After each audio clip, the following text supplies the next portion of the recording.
Oh my god. We're a little bit late today because Richie just would not shut up. And I just cut it off, mate. I love you, and I know you're very, very good for sending people my way, and I do appreciate it. But obviously, people tuned in, and it's just you. But I will do that in the future. I'll play the end of Richie's stream, and people can listen because he's a good guy. He's a good guy. I certainly don't agree with all of his points of view. Hopefully we can get him down to the live event in early November. That'd be really good, wouldn't it? That'd be really, really good. Anyway, good afternoon. It is Sunday. I've just shoved my family out the door. My daughter was literally crying because she had trainers on and not her sandals. And you know what they're like when they're 3. 10 minutes she spent picking her footwear, and it still wasn't good enough. I can't even. She's a nightmare at the moment. She wants a new mummy and daddy. Anyway, guys, this is Trigger Warning. Today we're going to be talking about the NHS. We're going to be talking about Andy Ngo, who, if you don't know, is very much worth checking out. There's a cafe that Agent 47 put me onto. There's the Greater Manchester Clean Air Plan. Ooh. I'm going to do a little bit on the Democratic debates, but not too much. I'm just going to touch on it. And then there's a really sad really sad story of a pregnant woman if we get time. There's not a lot to say on that really, other than to just let you know, and it's just to bum you out before we go off air. Yeah, guy, if we've got with us, let's check it out, shall we? We're looking at Ian Edge, been too busy to watch Trigger Warning for about 6 months. 6 months! But now I really want to get up to date and watch it again. All the best. Yeah, good to have you, Ian. Good to have you. Hello, Patrick, as well. Good morning. Bob Stewart said, no other nation on earth can rant like the Irish. I wonder if that's where I get it from then. I found out there's a producer, a very good producer that I work with, or that I used to work with anyway before I had a kid. And yeah, I told her. I found out, oh, I've got Irish blood. And she's like, of course you have, look at you. My hair used to be all Dylan Moran, you know, like when I had hair, it was like anime hair. I always thought it was anime hair. She was like, no, you're Irish. You're obviously Irish. But I don't know anything about the history in that respect. Hello, Nat. Hello, Robert. Hello, everyone else. If you are with us, please say hello. It's hot, isn't it? It's hot. In fact, I've still got the window open there. I'm so sorry if you can hear it. I'm so sorry, but what can I do today? I need a little bit of air. I need something, don't I? Guys, get yourself on Trigger Warning TV. Please, please, please join us. We should. This hasn't been working recently. I'm not sure, but Hayden's got a lot of shit going on. This should be your latest video up here. Go on Trigger Warning TV. You want to see the latest video? Right there. You can get our podcast when we do put it up. You can get links to all our shows. You can support us as well. Look at that there. Happy Graham and Hayden. Hayden's got so many pictures of me, it's insane. There's the store there as well, which I wanna bring your attention to.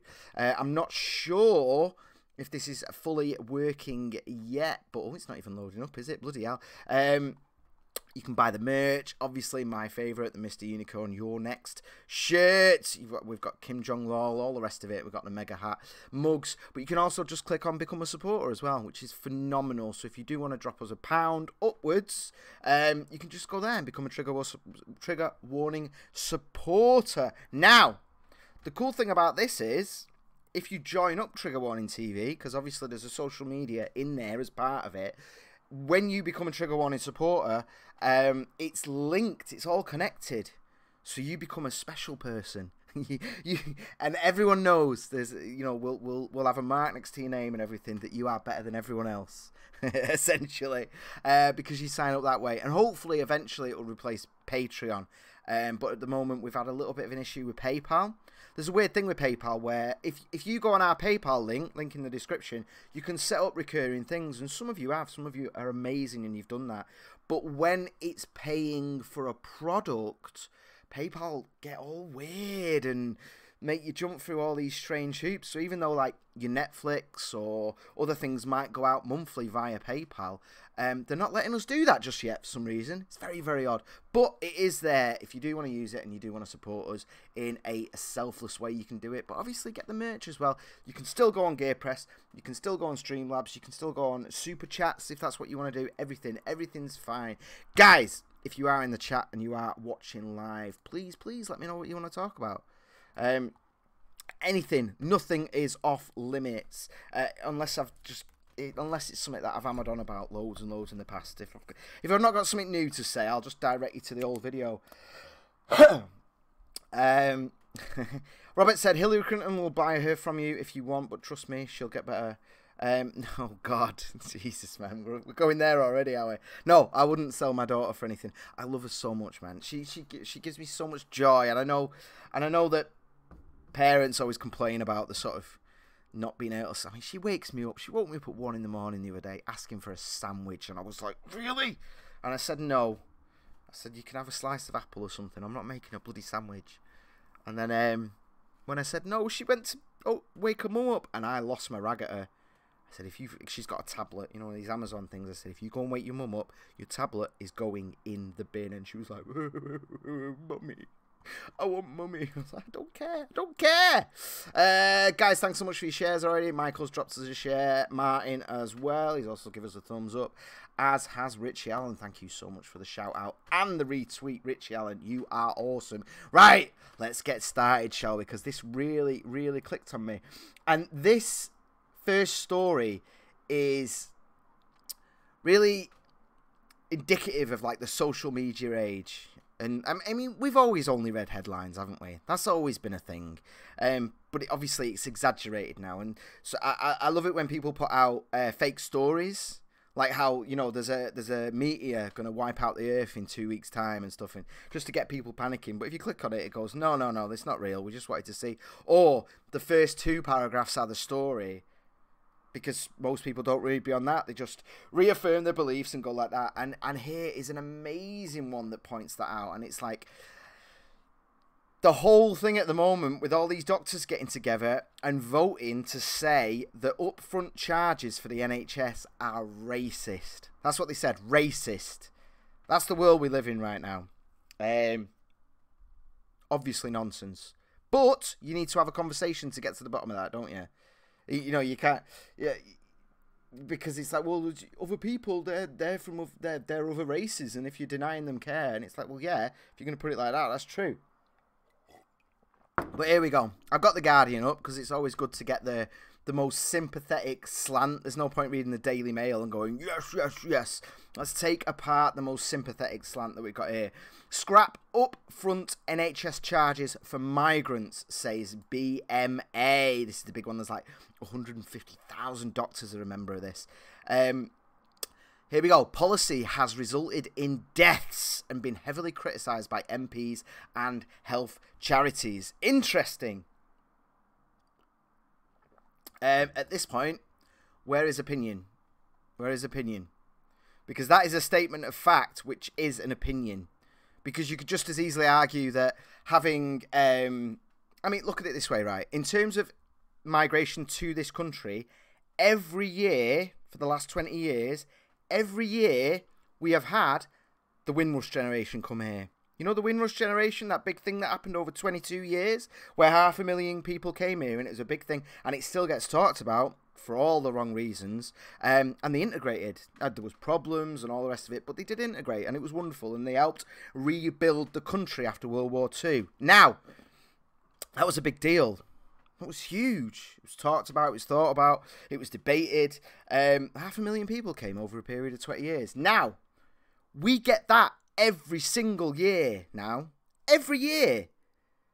So there's a weird thing where we draw a line around the Windrush generation, go, that was a big deal and everything, and the integration, the problem. But if that happened over 20 years and there was problems, what do we do when it's every single year? I mean, if you take out people migrating away from the country, it's down to about 200, 300,000 a year.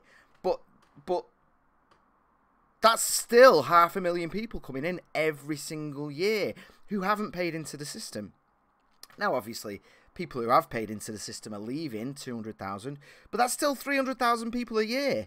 I mean, you could get into the fact that we don't even build that many houses, so there's just an error there straight away, but that's a whole other conversation. Now, what do we do? The NHS is free at the point of use, but it's not free, it's paid for. It costs every single person in this country £2,200 a year. £2,200 a year, averaged out. You might not pay that. I certainly don't. If you just look at working people, it costs £4,000 a year. That's a lot of money. That's us paying for it. It is paid for. It's not free. It's free at the point of use. And most of us kind of agree that, yeah, this is how we'd like to do it. I mean, but if you've got 500,000 people, if you've got the Windrush generation hitting it every single year, how many people are dying because of the increased waiting lists? How many people are dying because of stretched doctors and no beds and all that stuff? So if you're going to give me straight away before the thing has even started, policy has resulted in deaths, yeah, maybe it has. It wouldn't surprise me that this current government, the Conservatives, have messed this up. That comes as no surprise to me. But again, this is opinion. They don't mark it as opinion though. It's in the news section. That's a statement of fact. Yeah, Sutty's Rehab's just said the same thing, but our overloaded NHS is causing deaths too. Yeah, so where do we go? It's a pointless argument. People die in the NHS. That's part of the, it's part of it, isn't it? Oh, there we go. Hospitals in England are mandated to check on eligibility of overseas visitors. Well, the thing is, right, that's obviously not being done well. It's not being done properly. And here's my take on it. Before we go into this, let me just tell you, right?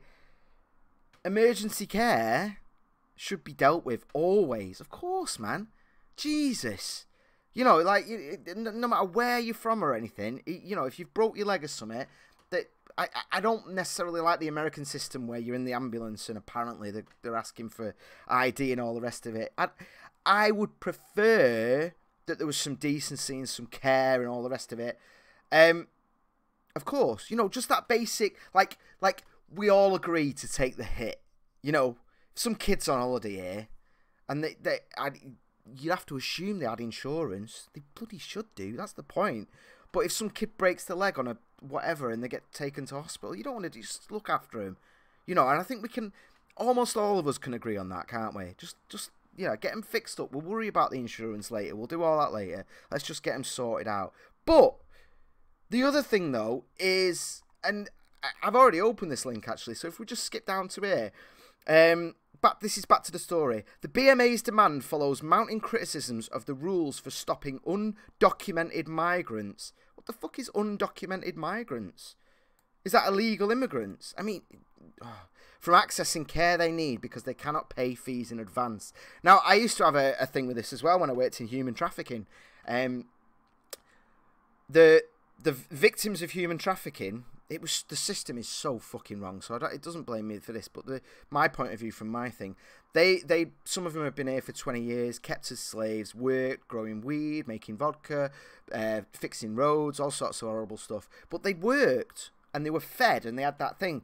Once they were taken by the police, because they weren't thingy, they were just put in a safe house. They're given half of what job seekers get a week to live off. It's ridiculous. But then they weren't even allowed any kind of care whatsoever, even though they were victims. So we had to do deals. We had to do deals with dentists and doctors, and they'd put the money elsewhere and stuff like that. But I think at that point, you're dealing with like humanitarian decency. But there has to be a line, to go back to this paragraph, in cases highlighted by The Guardian, hyperlink, some of those denied care died. Well, let's check this out, shall we? Some of those denied care died. This article is 7 months old. Cancer patient died after NHS demanded 30 grand for treatment. Jesus, that sounds horrible. And it's an old black lady. Oh, that just makes it even worse, doesn't it? Let's have a look at this then. Elfreda Spencer was denied care for inability to pay upfront charges for overseas citizens. Okay. This is horrible. This is terrible. Back to the story. In early 2016, a few months after Miss Spencer, a 71-year-old Jamaican widow. Oh! It's ticking all the boxes. Getting my heartstrings. It's terrible. Legitimately terrible. Came to London to visit her daughter, Barbara Wright. That's my auntie's name. And her grandchildren. She started to feel breathless and tired. When Spencer complained of a nagging pain, Wright took her to the GP. Great, wonderful. they said it's cancer. And I'm thinking, oh my God. So, okay, well, this is terrible. Her mother was referred, but to me, I'm thinking, is this their point of view? Is this their angle on the story? This sounds like to suddenly get, well, whatever, these things happen. Her mother was referred to Hammersmith Hospital. It was June 2016. Spencer's 6-month tourist visa was just expiring. Wright had been applying to have it extended. Imperial NHS Trust, which runs blah blah blah, sent Spencer's family bills of $5,000 to cover the cost of running various tests and demanded 150 upfront for blood. The treatment was delayed. Wait, why did she not have insurance? I don't understand this. There's this weird thing in the UK at the moment. Like when I went abroad, I had insurance. You get insurance. That's what you do. You don't not. I don't get this. Like, why this whole thing of like, well, it's racist, as if we've got some sort of. It's like if we try and apply rules here that are just standard everywhere else on Earth, we get this weird, like, is it white guilt? Is it English guilt? Colonialism and all that shit. When I go abroad, I got insurance. And even then, if something happened, you still have to pay. I know a guy in Australia. He was an American guy. Lovely, absolutely lovely. Literally gave me the coat off his back.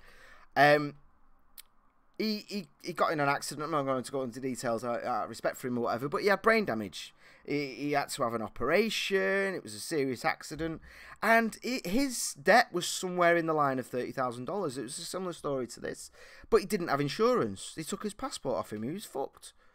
And he was stuck in Australia working off the debt. Because that was his fucking debt. Because that shit needs paid for. Now, here's the thing, man. The doctors did deals. The doctors scrubbed the costs of the operation. Wherever they could, they got rid of it. There was sympathy there. They're not monsters. They got it down to as much as possible. And I think eventually he worked off as much as he could. Then he got a loan and went home. But he wasn't there going, well, this is racist. This is xenophobic.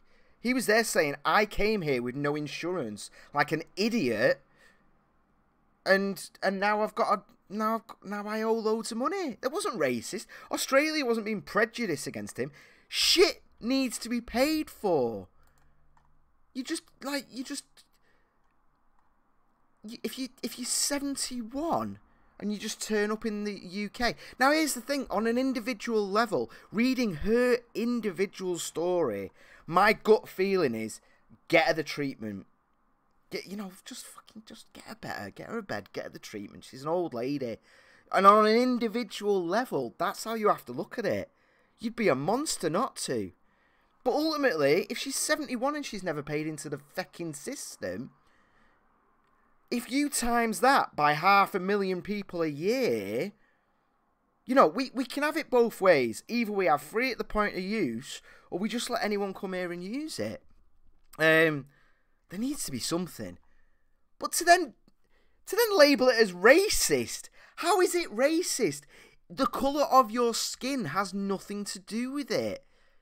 If you live here, no matter where you were born, no matter what you are, no matter how you identify, if you pay taxes, if you are part of the economy, if you are part of the system, in any way, then you should be able to get healthcare. Of course you fucking should. We're all in it together in that respect. I mean, I've got my criticisms of the NHS, but if we're going to treat it as it is, of course, man, it's not only for British people, it's for anyone. EU citizens, anyone. If you're here fucking paying in, if your money went in and paid towards my grandma's treatment, then you should get treatment too when shit hits the fan for you. Now, part of the problem is that then locks us in, doesn't it? It's that dependency on the government.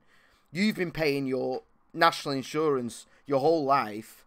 You want to go away somewhere, you're kind of fucked, aren't you? Because you've already put all your money into that. Now, that's another conversation. But it is what it is. How can they say it's racist? Do you know what, doctors? Why don't you just get back to fucking work, yeah? Just get back to work, because you racist. What you had You're destroying the meaning of that word. It's fucking ridiculous. Determining eligibility for free NHS care will inevitably lead to racial profiling. Well, surely it's going to go off of the accent, isn't it? But why don't you just start IDing everyone? Just start IDing everyone. They already do it. They already do it. This is the thing. They don't racially profile anyone. If you turn up at the hospital, the first thing they ask you is, who is your GP? They don't ask you who is your GP because they give a shit about you. It's because that's how they verify that you're eligible. It's got nothing to do with racial profiling. You can have any accent under the... You can have any skin colour, any accent. You can not even speak English. But once they check your GP, because the GP has to verify, it verifies your address and all the rest of it, that's their job. Now, obviously, they might be complaining from that point of view. But so what? There has to be a system. If you're going to have free at the point of use, there's got to be a fucking system. You know, Europe all have insurance-based systems. You know, people just slip into this thing of like, it's either the NHS with its long waiting lists and its high death count and all the rest of it, or it's the American system, where if you want to survive, you need money. For people, there's no in between. There's just no in between at all, is there? To even mention that you have to pay into it to use it, it's just insanity for people. Fucking madness. Fucking madness. Racist. Do you know what? We need decent things there. Like, say, sexual health. Yeah? If someone's here on a 6-month tourist visa, which, you know, is really, really common for a lot of countries, then I would draw a line around sexual health. If they want to go get the pill, they want to go get free condoms, let them do it. Don't give a fuck where they're from. That's in the national interest. If you want to come over here and get fucking cancer treatment, why are you not getting it back home? I couldn't just turn up in America and demand 100 grand's worth of treatment. I don't understand. It isn't healthy. Fuck you. Fuck all you. Ridiculous. Ridiculous people. Anyway, guys, don't forget to like. Don't forget to subscribe. Do not forget to hit the bell. So if Richie goes late again, you'll get a notification and all the rest of it. Plus, if we do any emergency broadcasts, you'll know about it. Links to everything are in the description. And please, please drop me a super chat. I do appreciate it. I really, really appreciate it, actually. We've been talking a lot about the financial thing, because in the donations that we get so far averages out about $3 a day. Trigger warning. Now, obviously, rent needs paying. $3 a day is amazing in terms of, you know, how much y'all look after us and everything, and you know, we provide value to you, so you show us that by, you know, financial remuneration, which is amazing. But obviously $3 a day is not sustainable. Hayden's getting old. Robert has said, if you think healthcare is expensive, just wait until it's free. So he said nobody should be allowed on a plane to here without proof of insurance. Well, that's what I get when I've travelled a lot, and it's very, very common for them to check that you've got insurance. They check. They either want the name of the hotel that you're staying at, or they want proof that you stay. They want booking proof. They want proof of your ticket to go on, and they want proof of insurance. They want proof that you're not going to just turn up and, you know, get some $100,000 operation and then slip out the country. I mean, in terms of America, there's not that many checks on the way out, mate. It's awesome. You just just fuck off. They love it. But yeah, but I when I'm stood there, I'm not, when I'm in America or Vietnam or Australia or wherever I've been, and they've asked for proof of insurance, proof of, like, my documents, I don't stand there going, this is racist, you xenophobic, anti-Inglites.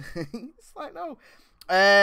Please stop drinking on camera. Look up misophonia. Misophonia occurs to literally a hatred of sound. Oh, right. Well, I'll tell you what. I'll do this. How's this? Is that okay? If I just put my hand over the mic. Reactions triggered by specific sounds. Bless your little face. The thing is, man, I will make allowances for that, but the show's called Trigger Warning. But I talk a lot, and I talk very fast, so I need to go, right, next story, let's close this crap down. Ooh, thank you, Agent 47, for putting me onto this. This is amazing. Cafe in Bradford receives hate mail for calling itself Greedy Pigs. The owner of a Bradford cafe has vowed not to change its name despite receiving hate mail and calling her to drop the extremely wrong, disgusting, shameful moniker. 45 she is. 45. Oh yeah, Duncan Naylor, thanks for that. Yeah, please drop us a tip via Brave. There's actually a link to Brave browser in our description, and it's an affiliate link. So if you go on that, it's like a stripped down version of Chrome, but just by using it, you support the show. If you click that link that we've got, you will automatically support the show. You don't even need to do anything, which is, yeah, it's going on quite nicely. I think we've got about 80 baht or something now. I do appreciate it. But anyway, yeah, here we go. The letter says, I'm writing to inform you that as a whole community, where this single person is speaking for everyone. That always ends well, doesn't it? Are extremely concerned about the name of your shop.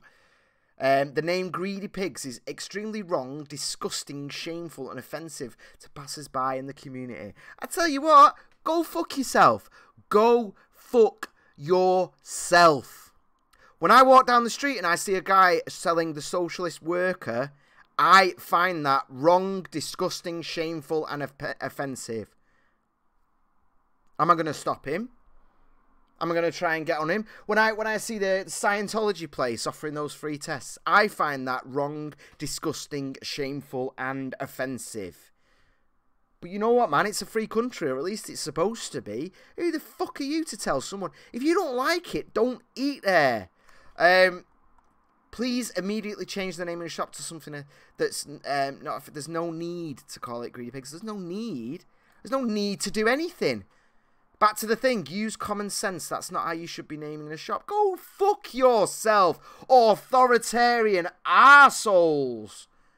Not everyone in the communities believes in the same thing as you, and not everyone agrees nor appreciates silly shop names. Who cares? Who the fuck cares? This is insane. And here's the hint at the bit. Not everyone finds the name Greedy Pigs or pictures of pigs to be pleasant, and not everyone consumes pork and pig products. Well, so what? So fucking what? When I walk through the Northern Quarter, I don't like to put my hair in a bun and drink wanky beer for overpriced prices, but I'm not going to write them a letter telling them not to do it. Jesus fucking Christ. Jesus Christ. This is insane. Then advise, like, to attract customers from a halal diet and vegetarian. Here's the thing, right? If the place is not going to attract customers and not going to survive, then it is on market forces to decide that. Who gives a fuck about? I mean, you know, I'm not vegetarian, but I'm not going to tell places off for being vegetarian. We've got the 8th Day in Manchester. Am I going to write them? Excuse me? You're not going to attract meat eaters. Disgusting. Disgusting. You've actually got vegan written on the front of your place. What about non-vegans, eh? What are you doing to include them? Fuck you. Fuck all of you. Fucking authoritarian pricks. Oh, here we go. In the Quran, pork is explicitly declared haram, which means forbidden. Yes, but we have freedom of religion and freedom from religion in this country. Jesus fucking Christ. This is the nonsense that feeds into the people who think that Islam's going to take over and all the rest of it. It feeds into the extremism, doesn't it? And even the Metro putting this out there is going to feed into it. But you know what? Fuck it. They need to. We need to. I'd rather they know rather than them sort of saying, oh, well, let's keep this from them, because that never works, does it? But Jesus Christ, who cares that it's haram? Most of the Muslims I know don't give a fuck about this stuff. Most of the Muslims I know will have a joke about it, and they don't care. They don't stand there going, oh, it's haram, you fundamentalist arsehole. The vast majority of Muslims understand that other people live their lives in other ways. So who the fuck are you to start speaking for what's haram or not? Go fuck yourself. Ridiculous. Absolutely ridiculous. These fucking people. Oh, they disgust me. Martin said it's a peaceful religion. Well, like all religions. The thing is, Ram, most people who follow most religions don't really understand it. They've not actually read it. They don't actually follow it to the letter. It's just a basic totem that they hang on to make them a decent person, you know? And that's just the way it is. But then within any religions, you know, it's like saying all Christians fuck kids. And all Christians don't fuck kids. When I was homeless, I lived with a reverend for a while. Dude took me in, man. I didn't believe in God. He knew I didn't believe in God. He knew full well. And yet he let me live with him. Took me in. He was amazing. I mean, Jesus Christ. If you're going to get onto Islam, the thing about Islam is it's like, obviously there's some nutbags that are just like, they're all evil. But then the media kind of portray them all as good. And the problem is that it's like, well, no. Is it the 5%, the 10%, the 15%? You know, there's some have got it at 20% that sympathise with suicide bombings. But then again, you're looking at like, well, how did they do the question? How did they frame it? You know, that can vary a lot. What we're worried about here is the 5 or the 10% or even the 1%. You know, when you're talking about 1.2 billion people, what the fuck are we going to do about them? People that write letters like this, you know, these might be part of the 10% that are sort of fundamentalist and weird. Now, with Christians overall in this country, we kind of have a thing for the weirdos, don't we? We kind of have a thing. And I think the reason that we don't have Christian attacks in this country is because we're allowed to mock them. We're allowed to talk about it. I think for me, the main thing is we need to be able to talk about it. You know, we had that with the bombing here, and everyone was like, don't look back in anger. And one of the few decent things that Morrissey said is like, I do look back in anger. You know, the mosque that radicalised that guy, that place needs to be fucking closed. But we dance around it, you know. Even, you know, I mean, fucking Tommy Robinson did a recording, and then Channel 4, was it Channel 4 or Newsnight? They went back a year later and got the exact same footage, and for some reason it was legitimate when they just copied his work. But it's still there. It's still there. I mean, there could be other reasons for that. Maybe the police have infiltrated it. Maybe they're using it. Maybe it's better to keep it open. Honestly, maybe it is. Maybe if they know that's where all the nutcases are going, maybe we keep it open. You know, I might be like, I don't want to send my girl to a gig. She might, you know, something might happen. Because they do murder children, obviously. So, but it's complicated. It's all really, really complicated, isn't it? And that's the problem with it being shut down. That's the problem with that guy from Asda the other day getting fired for sharing comedy. It's bad, man. If you're banned from talking about it, then I don't know.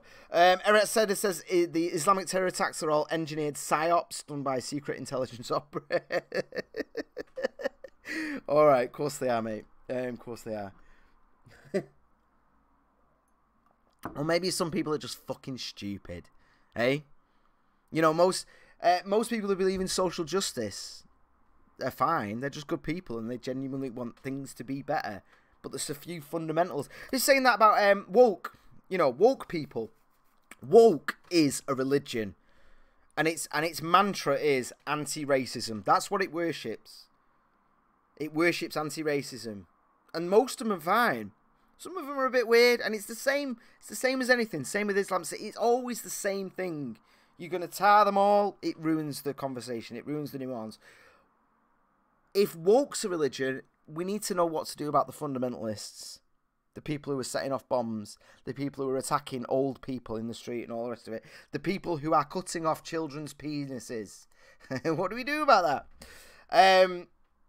And I mean, this psyops thing, I mean, yeah. Shit does happen. Honestly, I don't think anyone's that organised.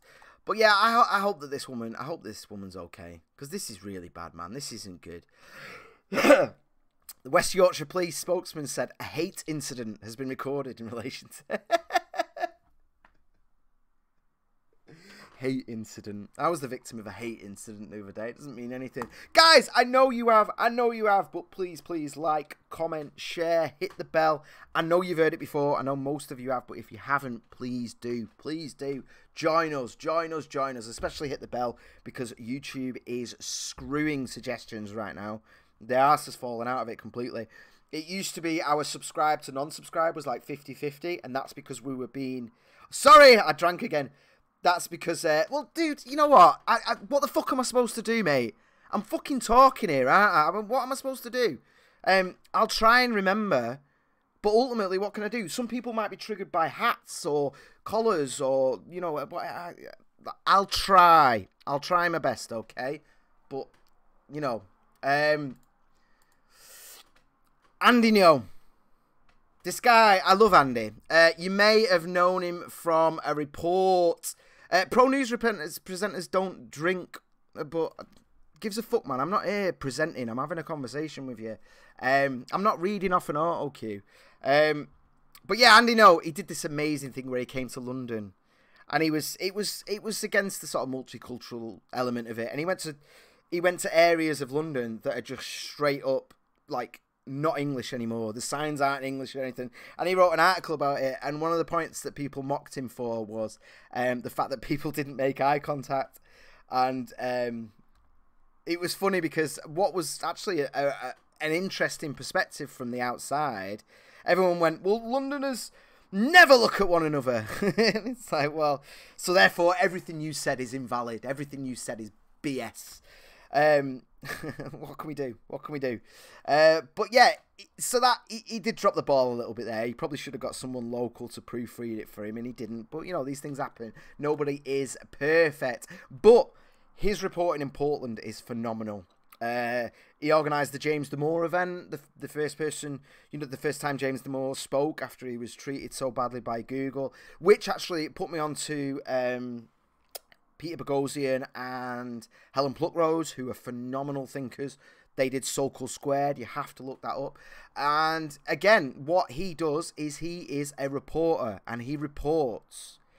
But because he doesn't do woke journalism, because he doesn't hide the fact that Antifa are terrorists, and just with fluffy language like violence occurred, fights broke out at a Proud Boy rally, you know, framing it like that, so they're not mentioning it was Antifa that turned up and kicked the shit out of a load of people.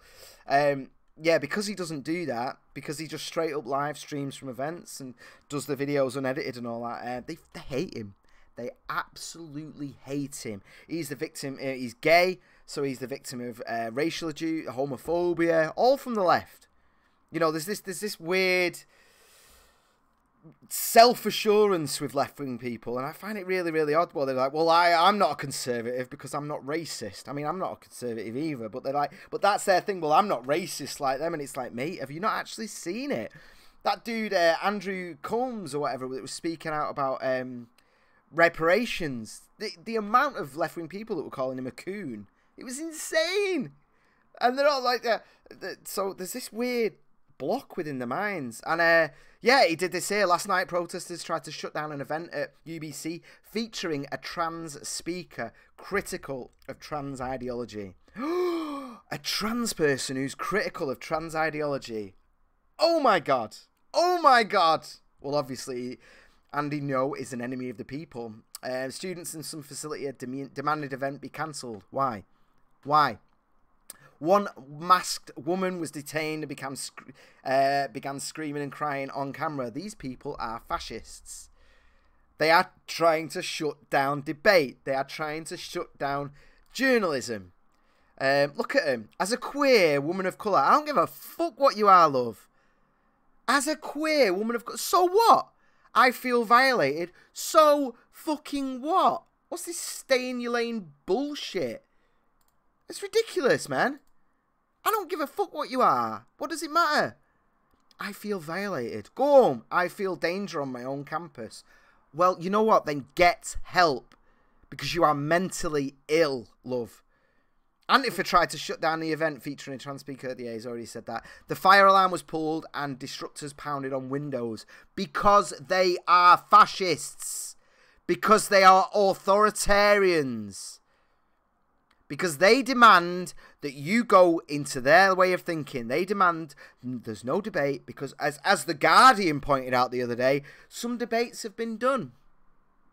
The matter's been settled. The Guardian actually put out the other day just attacking free speech. Just straight up saying, well, you know, some debates don't need to be had. Oh, well, thanks for that. These people are terrorists. They use violence and intimidation for political gain to close down opponents. And here's the thing, man. Kids are having their dicks cut off. This is important. We need to be able to discuss it. Some girl just killed herself in the UK. She'd been buying those dodgy doctors that have just gone to Spain. She'd been buying hormones away from the NHS. And the problem is these people that run the mermaids and all this, they're like, no, this is beautiful, this is needed.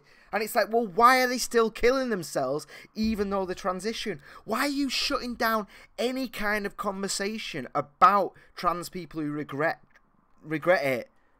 Why are you shutting down any kind of conversation about the fact that most of them are just gay? I say just gay. Well, I do, because being gay doesn't involve invasive surgery, does it? But that's the thing, man. A trans person has individual and specific needs. This isn't just one thing. This isn't like, you know, if I get a cut on my face, they know there's a procedure that you're going to follow, isn't there? They're going to stop the bleeding, they're going to clean it, they're going to sew it up, they're going to give me certain medications. It doesn't work like that with trans people. It's very, very individual. There could be all sorts going on there. There's abuse, there's homosexuality that has been jumbled up for whatever reasons, sometimes, as we're finding out, because people who are sort of fundamentalist religion would rather have a straight girl than a gay guy, so they'll push them that way. We need to be on top of this shit, and we need to have fucking conversations without you banging on the window going on about peace and love and all that. You fucking scumbags. I don't feel safe. Jesus Christ. And apparently she assaulted 2 people, but you know, let's just take that as hearsay or whatever. But anyway, so this was 5 days ago, yeah? Yesterday, he got the shit kicked out of him. They all know his name. They're shouting his name. I've muted this and all. There he is. There he is. You see him in the middle there? Look at that. Humiliated. Milkshaked even. He's walking away. He's got his backs to them. Boom. Boom. Boom. Another one there. Look at that fat cunt drifting in. Fucking scumbags. Terrorists. That's what they are. Look at this. Look at this. Surrounding him. Absolute fucking scum. The sooner America gets on this, and this is the thing, I tweeted about this, they all say the same thing, and they were saying the same thing 20 fucking years ago when I fell in with them by mistake. We cover our faces so we don't get doxed. They're the ones doxing. 6 accounts were just taken down by Twitter for doxing. I mean, they dox people all the time, but apparently, somehow, finally, they're starting to take notice. They openly dox people. They call them Nazis. This is the thing. They call themselves anti-fascists. And it's like monkey dust, isn't it? People go, oh, well, yeah, good. People should be against fascism. I'm in support of that. They don't realise what it is they're actually supporting. I don't give a fuck what they call themselves. I could go out and start killing people, and I come home and I go, I've been out spreading happiness. Doesn't fucking make a difference. I'm still murdering people. It's ridiculous. It's absolutely insane. They cover their faces so they can kick the fuck out of each people, so they can break the law, so they can intimidate people, and they all wear the same black outfit, so you can't tell them. You know, the stupid ones sometimes. That girl with that plus on her bag, she's fucked now. Why are you all so obsessed with me drinking? That girl, they're going to get her, definitely with that bag. They're going to get her. Someone's going to be searching for her like mad now. But fuck these people. Fuck them. I don't care what they call themselves. They are disgusting. we don't want to get doxxed. It's not doxxed when you commit a crime and are identified committing that crime. Fucking scumbags. Where are the police? Here's the thing, right? The police in Portland have actually been told to stay away when these scumbag authoritarians take over the streets. The mayor has actually had the police on the edge saying, no, no, no, no, no.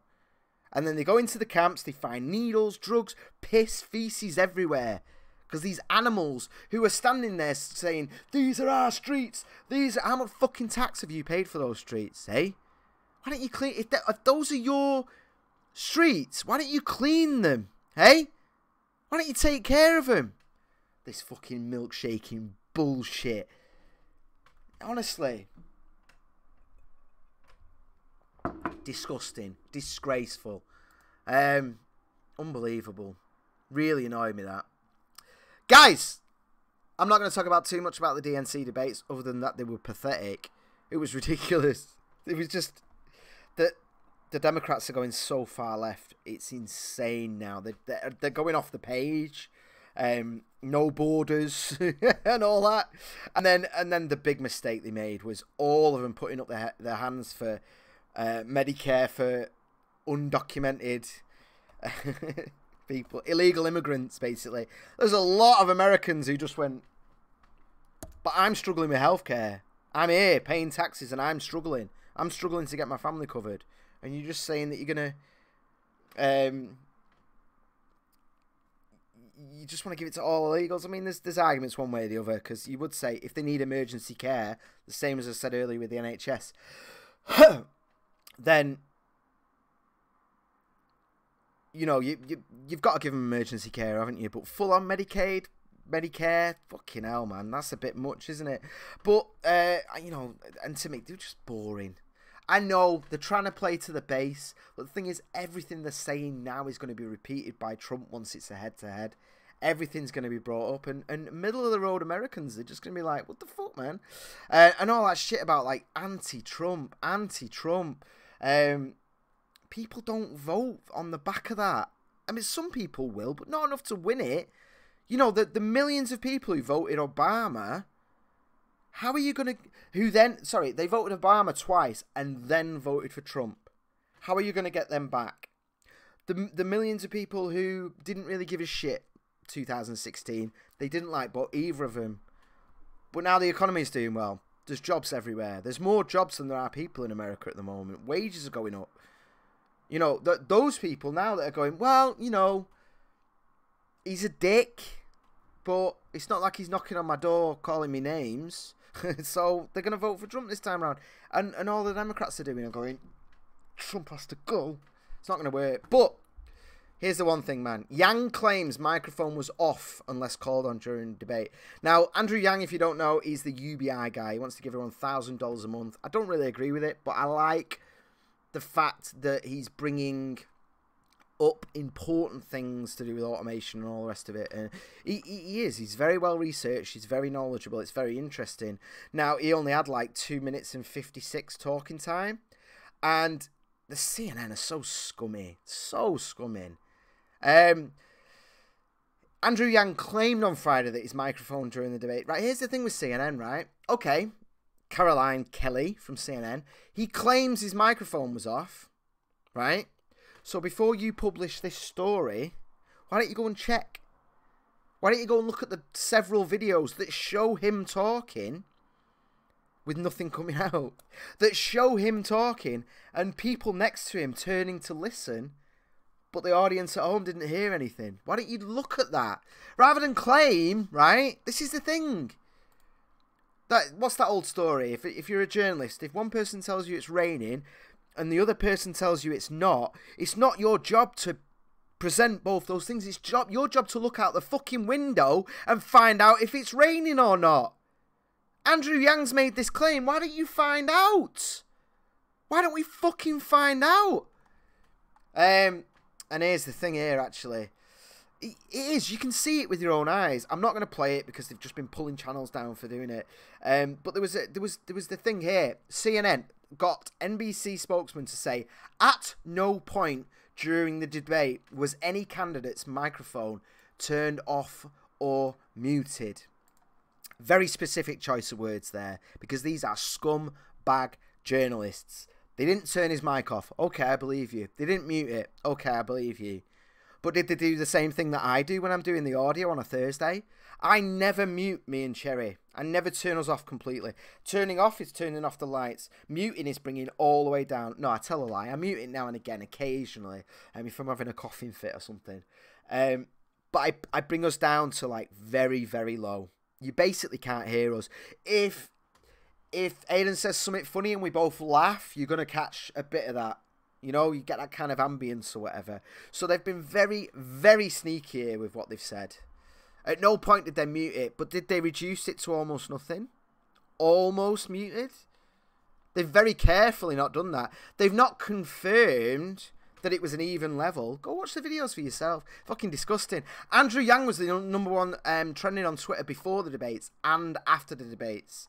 And it's the same thing that's happening. I don't like Bernie Sanders, but they fucked him in 2016. They screwed him over. And they're doing the same thing to Yang, aren't they? Because he's not part of the narrative. Biden's the strong front runner.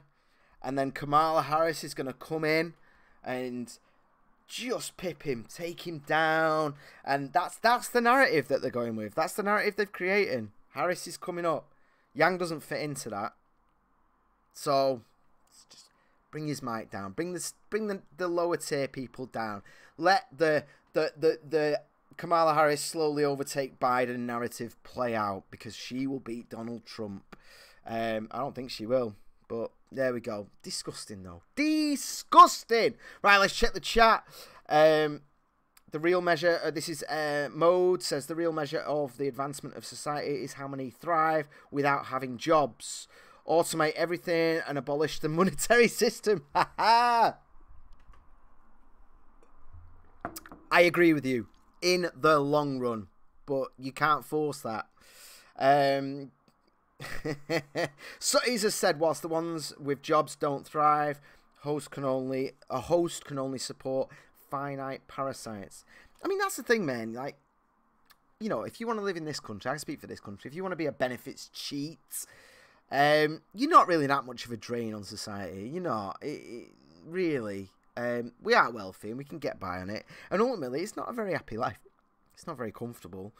It's a horrible way to live. But it's weird that we put an almost disproportionate sort of attention on it, don't we? You know, I mean, I used to work with people who had the disability cars, and they shouldn't. They blatantly have played the system, and that's kind of something that maybe you need to look at. And we did need to look at it. We did, but the Tories just went way too far, way too far. It's ridiculous. Look up the resource-based economy. Every job can be automated, freeing us all. Maybe, eventually. But the problem is, always with socialist stuff,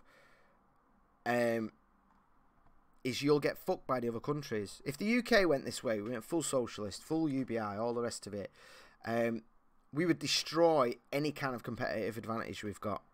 That's what always happens. They always, every other country would just wipe the floor with us. Whilst we were sitting around with our brave new world, luxury communism, other economies that were capitalist would just destroy us, fuck us. So the only way to do it is to make the entire planet socialist all at the same time. It's never going to happen, mate. Never going to happen. And you know what? In terms of capitalism, I like freedom. I like my individual freedom. This is bullshit about the money bags at the top. You know, going like thriving off my resource, thriving off my labour and all that nonsense, man. Being at the top is hard. Being at the top is a horrible life that most of us wouldn't want to leave. You're not just sitting back collecting. And ultimately, if you feel like you're not getting paid enough, fucking quit. Get a new job. That's the great thing about capitalism. I can just go somewhere else. Sorry. Well, resource-based economy is not communism, so you need to educate yourself. Well, I can't look this up right now. Well, no, go on. Let's have a look. Let's have a quick look, shall we? I don't mind. Russia's resource-based. Oh, dude, what shall I read? We've got the Venus Project. Is that what I should be going on? It's not communism. Okay, so what is it then? Resource-based economy. Global problems faced by mankind today are impacting individuals and nations rapidly. Climate change, famine, war. Famine? What the fuck are you talking about? The food's becoming more... Epidemics of deadly diseases. Even war's going down. This is all going down. Environmental pollution contribute to the long list of global challenges we as humans need to promptly address before an eventual catastrophe swiftly... Well, they're just fucking lying in the opening paragraph, but we'll leave that be. They're presenting an argument. Regardless of political philosophy, religious beliefs, or social customs, all socio-economic systems ultimately depend on natural resources, yes, such as clean air and water, arable land, yep, necessary technology and personal to maintain a high standard of living. Okay, yes. Modern society has access to highly advanced technologies, can make available food. Yes, we know this. Develop limitless supply of renewable, non-contaminated energy, such as, yes, so what? It is now possible to have everyone on Earth enjoy a very high standard of living with all the amenities that a prosperous civilization can provide. Okay, get to the point. Individuals and interest groups are governed by laws that depend maximum profit where possible. Bullshit. No, they're not. No, they're fucking not. Are you insane? Maximum profit where possible. Where possible? No, it's not. The capitalist society, you can be lazy as you want. Working hours are going down. If you want to work 70 hours a week, you can do it. If you want to work 20 hours a week, you can do that as well. Where's this nonsense about maximum profit? Demand. Bullshit. Bullshit. That's nonsense, man. You can be as lazy as you want and survive. These laws are inherent in the monetary system. Prevalent in most countries today. Capitalism, yes. Basic principles of capitalism demand exponential growth at all cost, causing financial cataclysms such as 1929's Great Depression and the financial crisis of 2007-2008. We're still going on that, are we? Statism caused 2007-2008. Government intervention caused that nonsense. But whatever. We are separated by borders and beliefs that make it impossible to arrive at relevant solutions. Most of our problems today are technical. What? Separated by borders?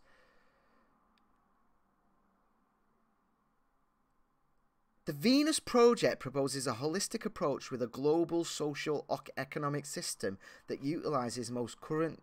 The proposed system is called resource-based economy. The term and meaning was founder of the Venus. Oh, great, lovely, wonderful.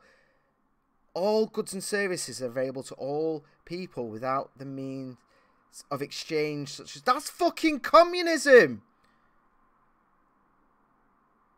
For this to be achieved, all resources must be declared as the common heritage of all Earth's inhabitants. So slavery, then. What if I own something and I don't want to give it up? What if I have property and I do not want to give it up? What happens then, man? Because a lot of people won't. Get the fuck out of here with this bullshit. You're just gonna fucking... This is violence and this is slavery.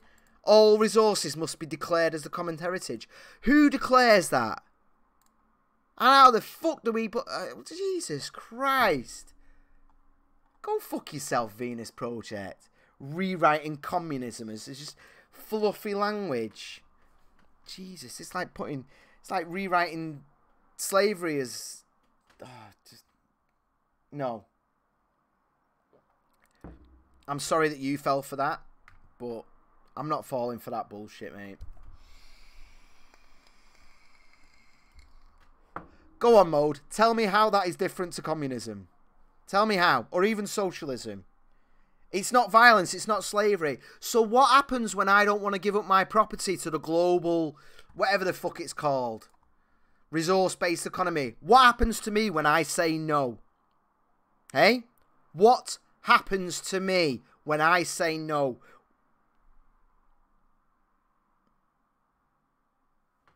Please let me know. How is it not violence? When you own a farm and you refuse to give it up, what happens to you as a farmer? What happens to the countries that don't want to fall in line with this? America, for one. I mean, Jesus Christ. Look, if you want to live like this, the amazing thing about capitalism is you can go get some land. The government will even help you with a lot of this because they love just shoving you all on a bit of fucking land somewhere. They love it. I know people in Manchester doing it right now. Yeah, just put all the hippies together, leave them be. They can call it whatever you want. But if you want to do that within a capitalist system, you go do that. You go live the horrible lifestyle that comes from collectivized economies. You go do that if that's what you want to do. And the rest of us will bail you out when you start starving, because that's what always happens. Jesus Christ. Communism forces people to comply, and communism has a monetary system. No! Communism has never existed. The more people have tried to get to communism, the worse things have got. The RBE does not force anyone to comply and does away with the monetary system. Nothing happens to you say no, but you wouldn't want to say no. What the fuck is that supposed to mean, Mode? You wouldn't want to say no? Well, why not? I'm saying no right now. Right now. That's what I'm saying right now. I'm saying no. So what happens to me?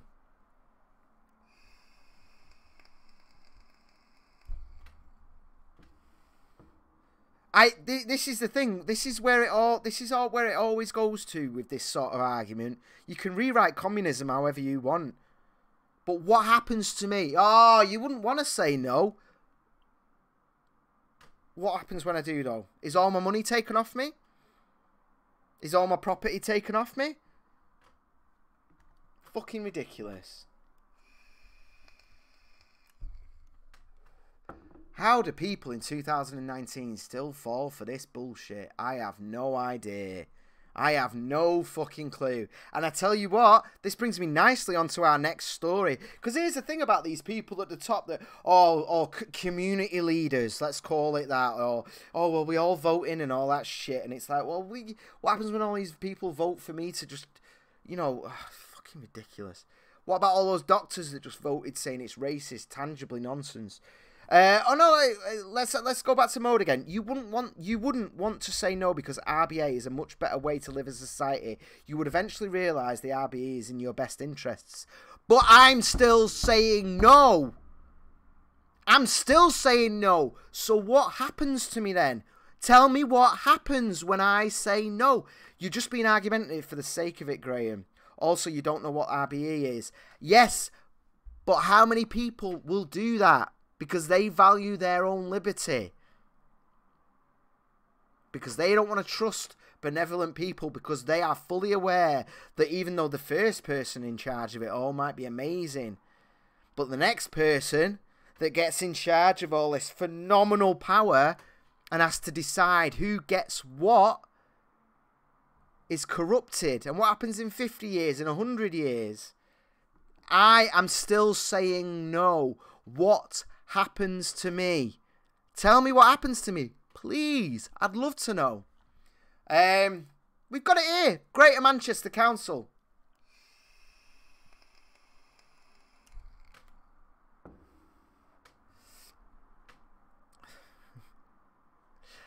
Greater Manchester Clear Air Plan proposals. This is local news. They're bringing this back in. I think it was about 10, 11 years ago that we all voted against the congestion charge. They're just bringing it in.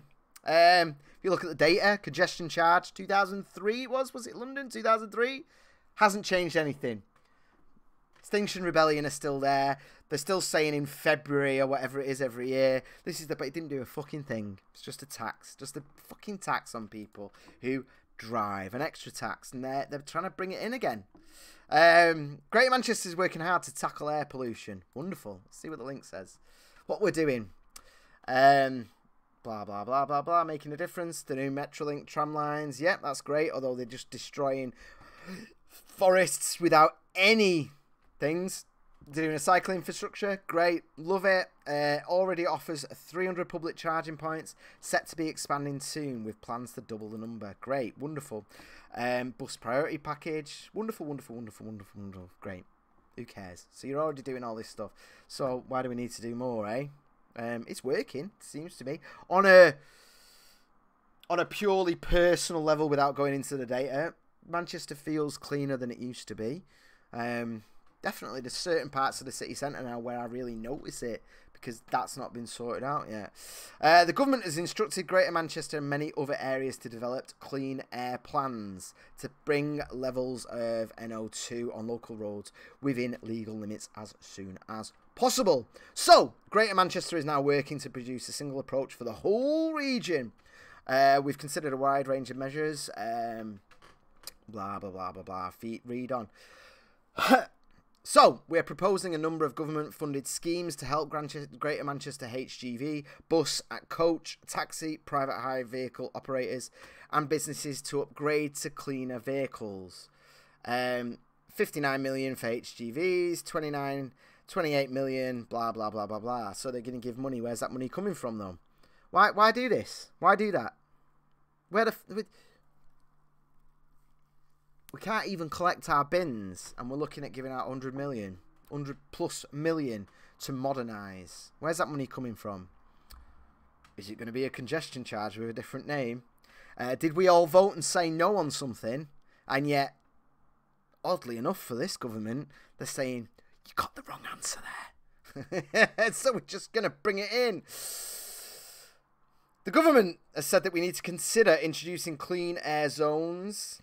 CAZ, these are areas where targeted action is taken to improve air quality by discouraging the most polluting vehicles from entering the zone. Really?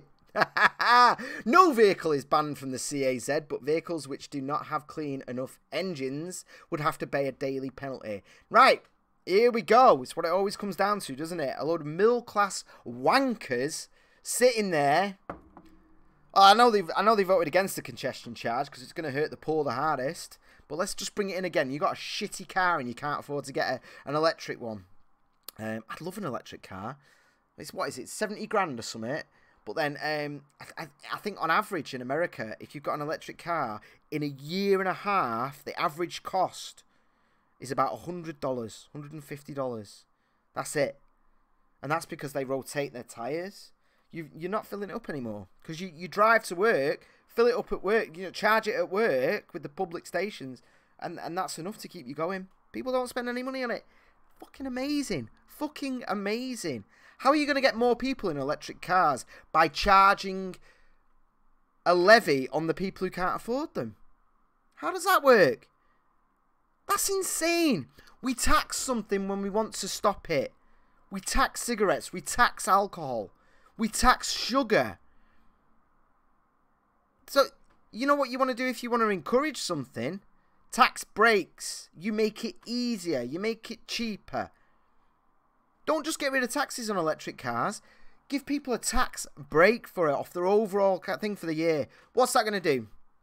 It's going to affect the richest first. The richest people are going to get tax breaks. Boo fucking who. They're going to get that anyway. They do that anyway, man. It's going to be a charity donation. They're going to go through their accountants. They're already jumping through every hoop on the planet right now to not pay their taxes. We all know this. Yeah? So why don't we do it so that the hoops they're jumping through is taking the dirty cars off the street? Rather than just saying, well, if you're already rich, we're not going to tax you, but we're going to tax the poor people. Here we go. Daily penalty for non-HGVs, buses, coaches, taxis. So buses, coaches, taxis, buses. Again, the poorest people are going to get hit. This is ridiculous.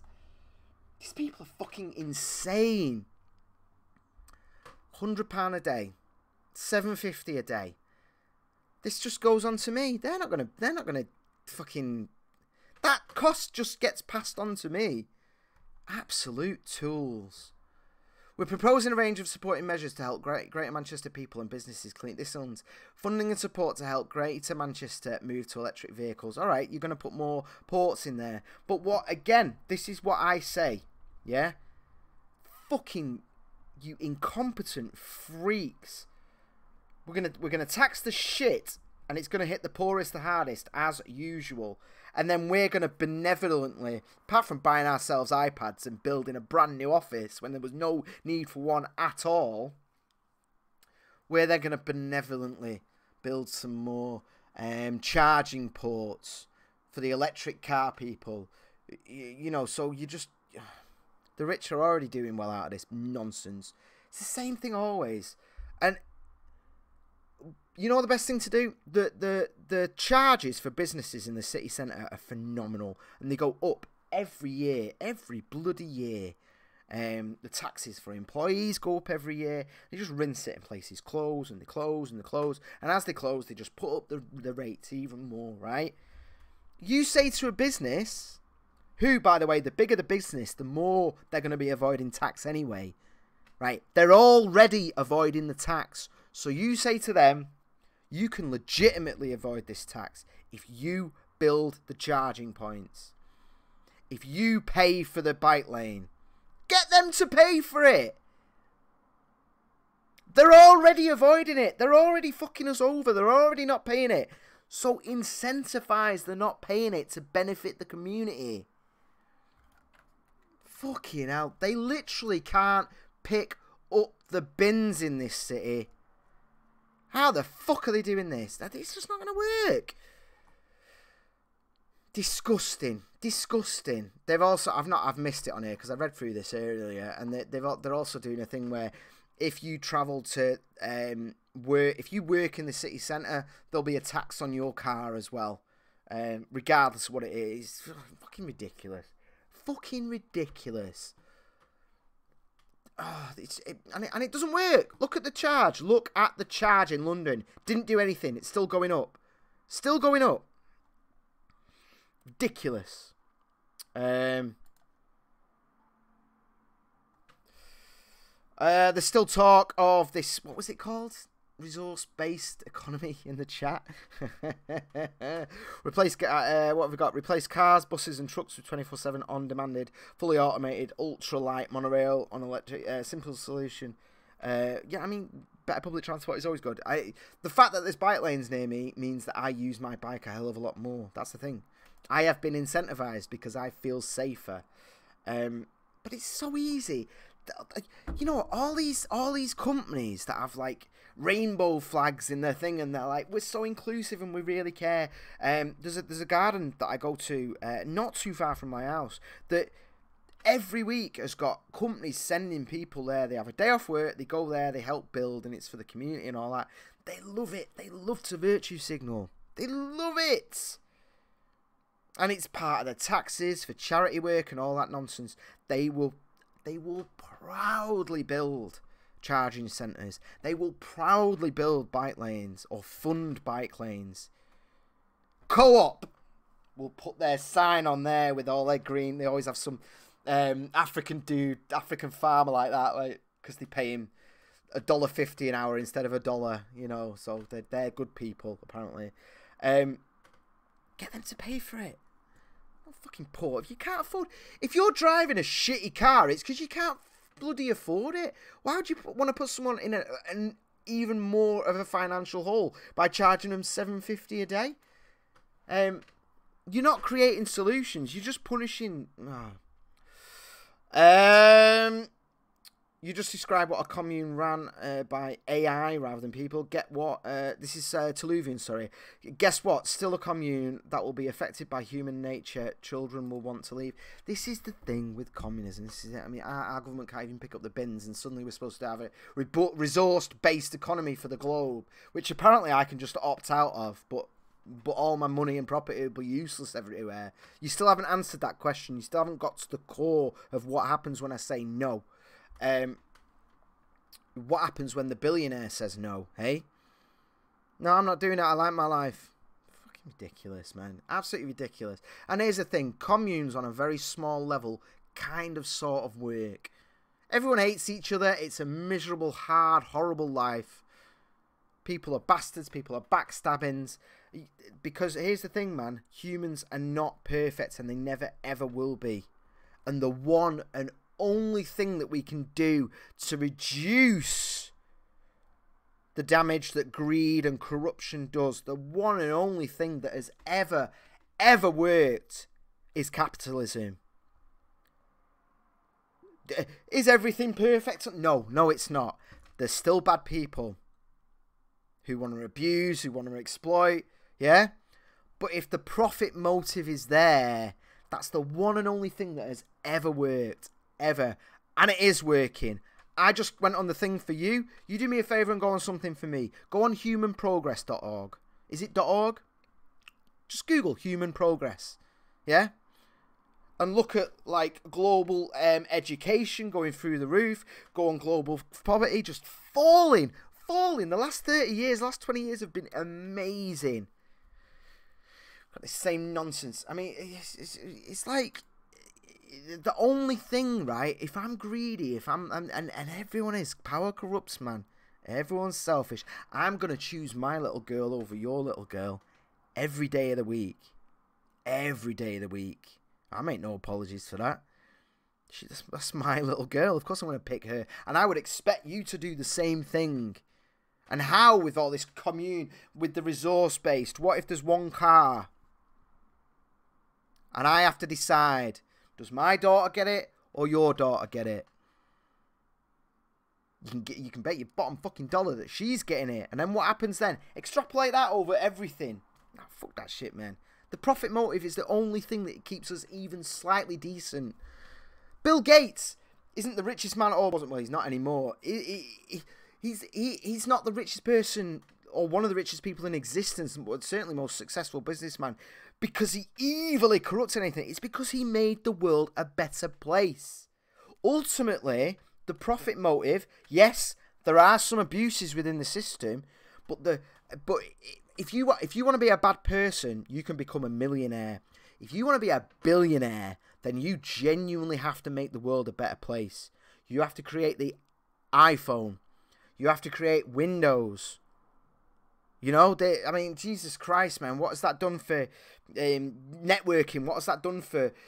It is immeasurable what the personal computer has done for our... global networking, has done for education, has done for health, has done for business, everything, right? In order to do that, in order to be at that level, in order to be the cream of the absolute cream, you have to make the world a better place.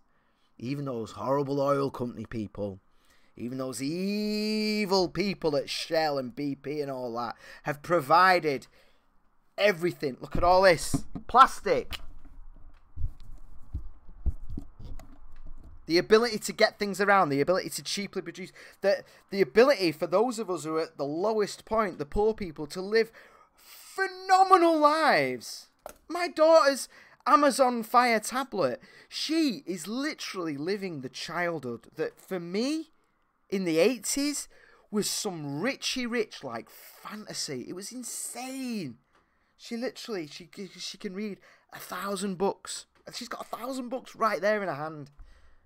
It is phenomenal, like, and it's just insane. I mean, we've got Gates eugenics. Well, I don't know about that. I'm not saying he's perfect, but I'm saying under capitalism, at least it's there. At least there's that thing where every individual person makes a choice.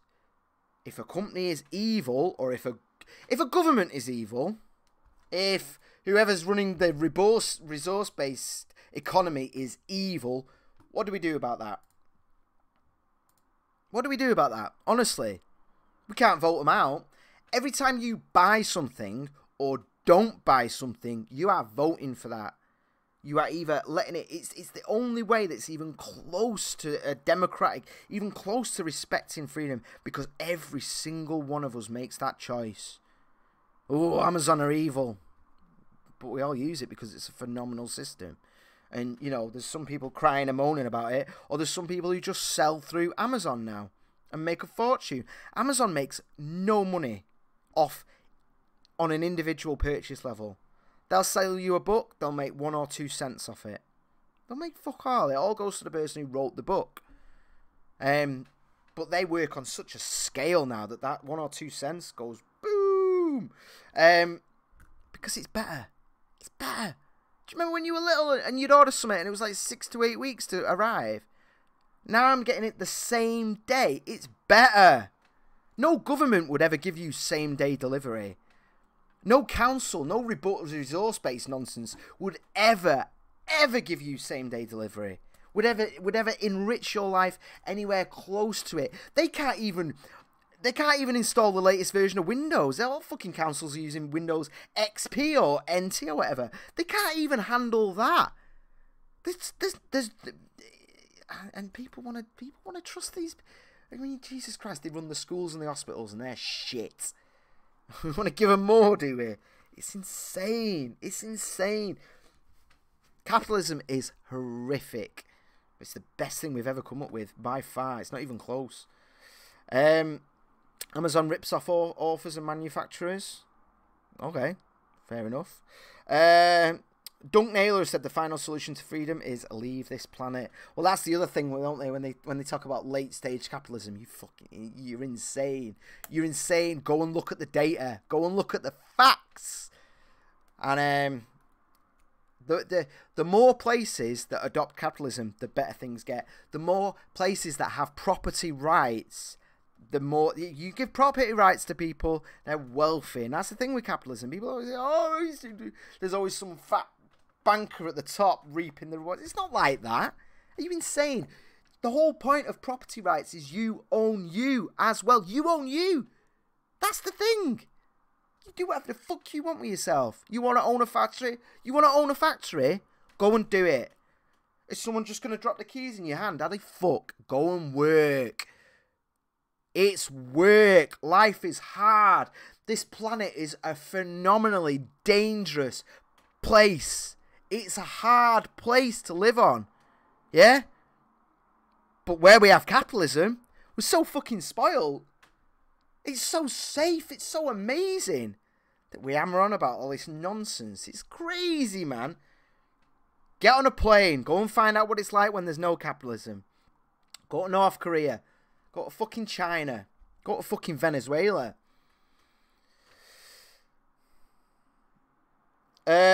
Modus said, Graham, the technology your daughter has now is nothing compared to what she could have under a resource. Oh, I'm sure. Keep selling me on that. Keep selling me on that. I'm sure that's what they told Venezuelans. I'm sure that's what they told North Koreans. China has that technology, but it's not in the hands of the people. It's used to monitor them at every step, isn't it? Because that's the thing, man. Because it's trust and safety, it's stopping hate, all that nonsense. Sutty's Rehab has said no one is supposed to control the internet either. Look at that. I know, yeah. Because the more governments get onto it, the more problems we have. There is no government under RBE, Sutty. That's the difference. Furthermore, RBE can only... Well, how does that work? It only becomes a reality with the cooperation of the majority in this world. And there's where we fall down. There's where we fall down. Because what about the guy? Bezos gets up at 5 in the morning every day. Of course he does. He works 100 hours a week. What happens to the guy who wants to work that hard and wants to have the rewards? What about people like me that like to do things like this? Begging for super chats. Begging for Patreons, man. I can live like this under... but alright.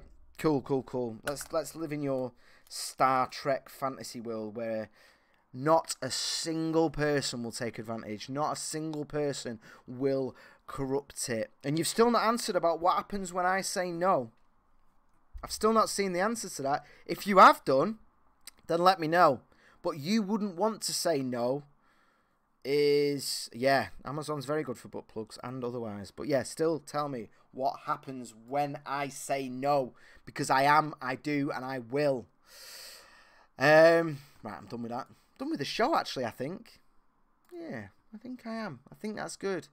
I'll just do a little bit of the spiel, then we'll go back to the comments, then we'll kill it for the day, and we'll see you on Tuesday. So guys, please go down here, click support, become a triggerist. Become a triggerist. Join the website, please. You can go on the shop.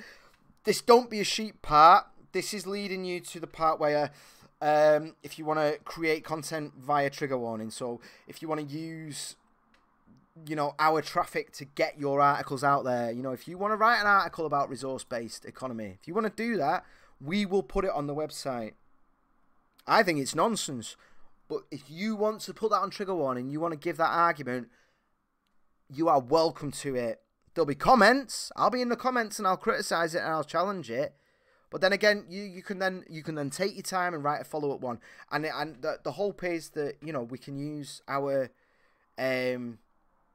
growing traffic to get whatever you want to say out there. It's free speech. So click on Don't Be a Sheep, find out how to do it. I had a private message about that as well, saying I want to move my website, get in touch with Hayden. That was a very specific example. Join everything. Join our social. Add me on there. It's great, man. It's absolutely great. It's just starting now. I know we've got some issues. It's 2.0, but we're building it. We're doing it. But there you go. Look, Natalie's just shared when you... It's mostly just stuff like this. I really like it for that. Some PC porn, you know, all the rest of it. Hi-fi and audio. This isn't a sort of... Oh, I've not seen that one yet. Guys, give me 2 minutes. I'm just finishing up. Sorry, my girls just got back. Admittedly, I'm an half an hour over. I hadn't seen this. Yeah. This is... Oh, there we go. This is mostly what the social media is. It's just social media. It isn't like huge political debates and stuff like that. It's like, if you want to do this, right, there's no weird rules to say, well, you've just misgendered me, and this is assault. This is sexual assault. How dare you put me in this position without consent? None of that. It's just, that's quite funny. That's nice. So, look at this. Look at this picture. Why am I the one giving him the hand job? Happy about that. But yeah, become a triggerist. Triggerwarning.tv. A triggerist? Yeah, what's wrong with that? He sounds crap. Alright, fair enough. Come up with something better then, and we'll do something better. I don't care. Last little check. I love that. I'm dead happy with that. Last little check of the comments before we go. I did answer that, Graham. Well,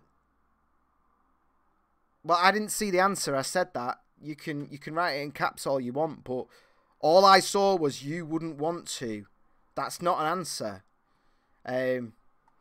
Violence is unavoidable because me and billions of other people will say no. What do you do about him? You kill him. This has happened over and over and over and over again. Again and again. Go to the killing fields. Get yourself to Cambodia. Go and have a look what happens, man. And all the language they used there was the same as the language you're using now. The RBE has nothing in common with North Korea or whatever. No, what it has in common is the language used at the start, the seeds at the start. People are corrupt. People are greedy. The only system that accounts for corruption and greediness is capitalism. It's the only one. It's the only one with any checks in place to root that out, to punish those people.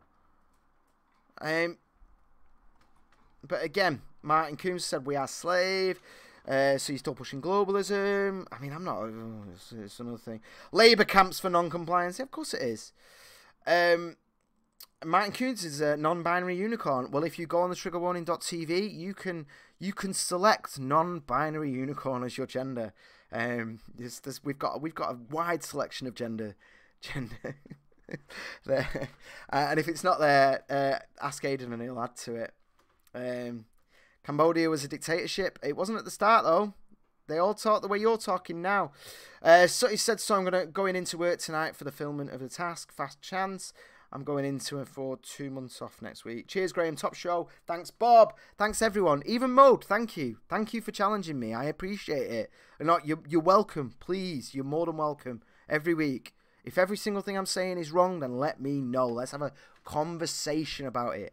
Please. Capitalism feeds greed and corruption. It maybe for certain individuals, yeah. But the greed and corruption existed before it. The individual freedom and wealth has only existed. Capitalism takes advantage of greed.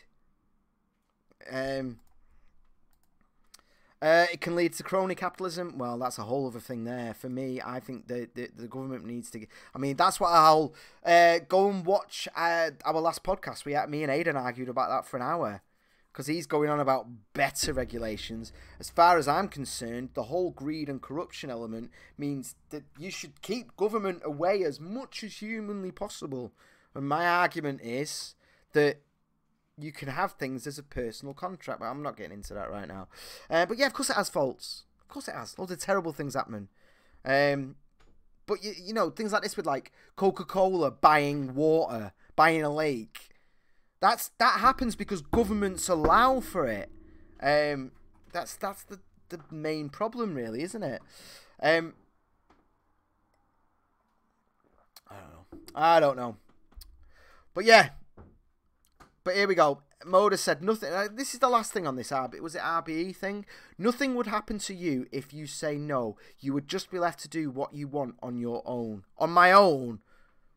What does that mean? This is so creepy and authoritarian.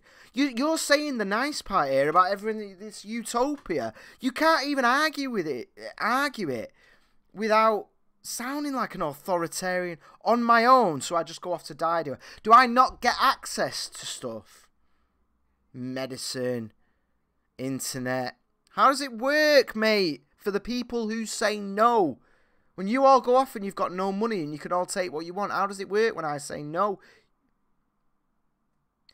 The RBI has many safeguards against the dictator taking over. If you think a dictator can take over under RBI, then you know nothing about it. Well, everything I've read about it so far... I mean, I'll tell you what, I'll do you a favour, Alry. Do me a favour, just please send me something. Send me something that actually shows me all these. Because so far... You're just not accounting for any kind of human nature whatsoever. I haven't seen a single thing. Guys, I gotta love you and leave you. Thanks for today, though. I've really enjoyed it. Really, really enjoyed it. No money. I mean, even the opening paragraph of that resource-based thing just lied. Even that. Just if you're gonna lie in the opening paragraph, yeah. Maybe it's not worth it. Fucking bullshit. Right. I love you guys. And I will see you soon. Let's get rid of that, eh? There we go. Mwah.